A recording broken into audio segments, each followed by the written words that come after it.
नमस्कार mama's moment को आपण मानक स्वागत। आशा करें आपण माने भलरे थिबे। मु आज आपण मानक पई एक स्पेशल मसालादार Mughlai dish mutton korma recipe नहीं आसी। आपण मानक जदि मटन खाइबा को पसंद ताहले एई डिश टी निश्चित भाबे ट्राई करंतु। या को आपण माने रोटी राइस सहित खाइ परिबे। वीडियो टी को शेष पर्यंत देखंतु। भल लागले लाइक करंतु, फ्रेंड्स और फैमिली सहित शेयर करंतु। आउ आपण को मतामत कमेंट माध्यम रे जणांतु एवं सब्सक्राइब करने को जम्मा भी भूलिबेनी। चलतो स्टार्ट करिबा आज रेसिपी। मटन कोरमा बनैबा पई मु 1 केजी मटन, किछि गरम मसला, फ्राइड अनियन, अदा रसुण रो पेस्ट, 1 रु 1.5 कप दही आ 10 रु 15 टी काजू को नै आइछि। चलतो एबे गरम मसला को 2 रु 3 मिनिट पर्यंत रोस्ट करि नेबा। मु एठी गरम मसला रे दालचीनी, गुजराती, लवंग, इलायची, जीरा, तेजपत्र आ किछि धनिया को नैछि। एबे फ्राइड अनियन प्रस्तुत पाई कड़ाई रे 1 कप सरिष तेल को नहीं ताकू भल भाबे गरम कर नियंतु। एबे सेथिरे प्याज को ऐड कर नियंतु।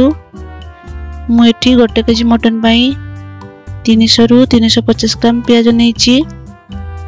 देखंतु प्याज हमर एबे ब्राउन कलर होय गलानी। एबे एहा को बाहर कर नेबा। एबे बळका थिबा तेल रे 1 टीस्पून जीरा और किछि सुखला लंका को ऐड कर नियंतु। जीरा फुटी गले धोई रखिथिबा मटन को ऐड करी किछि समय पई एपट सेपट करी भाजी नियंतु। एबे सेथिरे 3 रु 4 चम्मच अदा रसुण रो पेस्ट को ऐड करंतु और ताको मिक्स करी नियंतु। एबे गुंड मसला रे रेड चिली पाउडर, हल्दी पाउडर, पूर्वरु ग्राइंड करी रखिथिबा गरम मसला और स्वाद अनुसार लूण को ऐड करी ताको भल भाबे मिक्स करी नियंतु। एबे मटन को 5 रु 10 मिनिट पर्यंत भल भाबे कषि नियंतु। देखंतु एबे मटन हमर कषि हो गलानी। एबे सेथिरे भाजी रखिथिबा पियाज, काजू आ किछि दही को नै ताको एक स्मूथ पेस्ट प्रस्तुत करंतु। एबे सही पेस्ट को मटन रे ऐड करी आ किछि समय पई कषि नियंतु।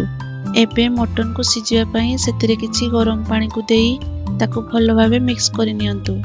एबे एहा को कवर करी मीडियम फ्लेम रे 45 मिनिट रु 1 घंटा पर्यंत कुक करि नियंतु। आपण माने जति प्रेशर कुकर रे बनाया पई चाहिबे ताहले मीडियम फ्लेम रे 2 रु 3 टी सीटी लगाई नियंतु।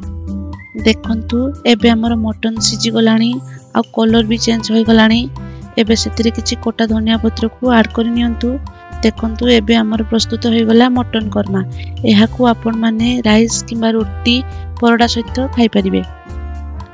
वीडियोटी भल लगे लाइक करंतु, सांग साथी रे शेयर करंतु, आपन को मतामत कमेंट माध्यम रे जणांतु। आउ चैनल टी को सब्सक्राइब करबा को जम्मा भी भूलिबेनी। आपण मानक बहुमूल्य समय देथिबारु धन्यवाद।